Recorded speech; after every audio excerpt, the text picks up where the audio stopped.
Welcome to the podcast about venture capital, where investors and founders alike can learn how VCs make decisions and reach conviction. Your host is Nick Moran, and this is The Full Ratchet. Welcome back to TFR for another edition of Investor Stories. On this segment, the experts talk about a startup that failed and the causes of that failure. Here's the segment called Post-Mortems. On today's special segment, we have Santosh Sankar of Dynamo Ventures. Santosh, can you tell us a story about a portfolio company that failed and why it failed? Yeah.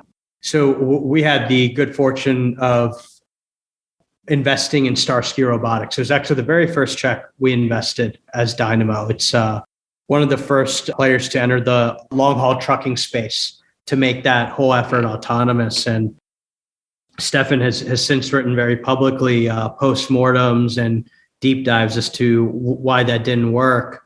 And as we kind of step back, I think part of it is like, as we looked at that specific opportunity, I think the lens that we've always used around autonomy is how do we remove the unknown unknowns? So constrain the environment. There's less variables that one needs to build into or account for in their model that drives the autonomous system. And long haul trucking probably just wasn't constrained enough or isn't constrained enough. And it's still a challenge that a lot of the well-funded top tier players that now continue to exist are still struggling with, grappling with, right? And there's a lot of kind of minutia, like how somebody merges in Florida is different than how they merge in Texas versus San Francisco. And like, these are the types of things that matter that one needs to account for when developing an autonomous business. Does that change the investment approach going forward at all? We've certainly been a lot more measured in getting back into an autonomous long haul trucking play. We have a play in middle mile in Gatic AI that's doing fantastic. Counts some of the largest retailers and grocers in North America, like Walmart, Loblaws, as customers. But we've constrained the environment. So the one thing I would say is it probably has further constrained what we think is currently feasible when you're talking about delivering autonomy at scale.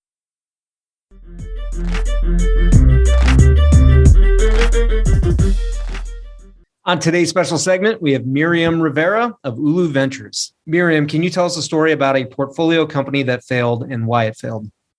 There are so many failure stories in a startup if you're really looking for them. And, frankly, our loss ratio, I want to say, is not bad. Like, we have about a 60% loss ratio, 16, after 14 years in business. So we have tremendous founders. I think, they're definitely the kind of people that probably to their own detriment stick with an idea when really, sometimes we've advised them, you might want to think about not pursuing this because if you did something else, you might be more successful.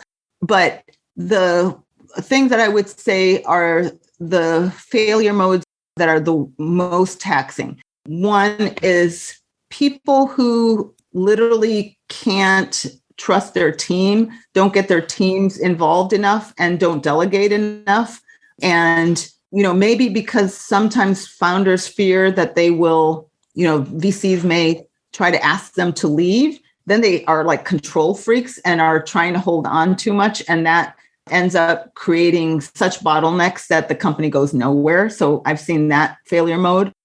And then I would say, obviously, the biggest source of failure is that there isn't customer traction that's gained in a startup. And that happens to a lot of them. And I frankly think that that's a high quality failure if you've done the high quality experiments and pivots that you need to do. And I don't hold that against any founder. But I would say that the ones that are caused by bad interactions with people, of communication, lack of being willing to look at the data, like we're running out of money, when do we actually need to make certain hard decisions happen? Those are the ones that I think are bad failures.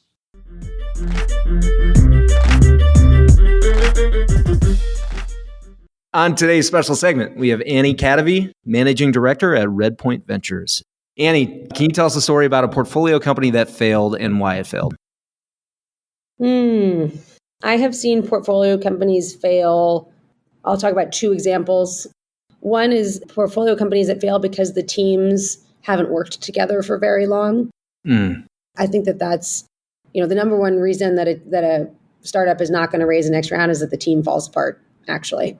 So early stage deals, I'm sure you guys look at it this way too, right? The people who are building them are going to be a reflection of the product that is built. And so, the history of why they've arrived to go spend all of their literal blood, sweat, and tears and time building it is really important, I think, to the founding story of a company.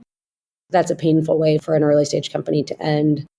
I think another example that maybe applies more to consumer companies is overspending or outspending on marketing dollars too early, rather. It's very easy to think, oh my gosh, we're growing so well, or wow, look at all these new users, we got to keep up with the growth, when in reality, you're just paying for them and they're not retaining and it's not true product market fit, or you're giving away $1 for 50 cents kind of thing.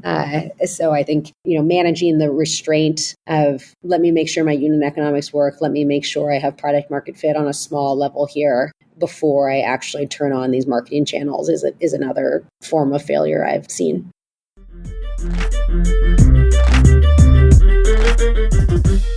That will conclude this installment of Investor Stories. If you're enjoying the program and would like to see it continue, take a moment and leave a 5-star review in iTunes. Also, if you'd like updates on new content from TFR, as well as the top 10 VC articles every week, go to fullratchet.net and sign up for the newsletter. Okay, that will wrap things up for today. Until next time, over-prepare, choose carefully, and invest confidently. Thanks for joining me.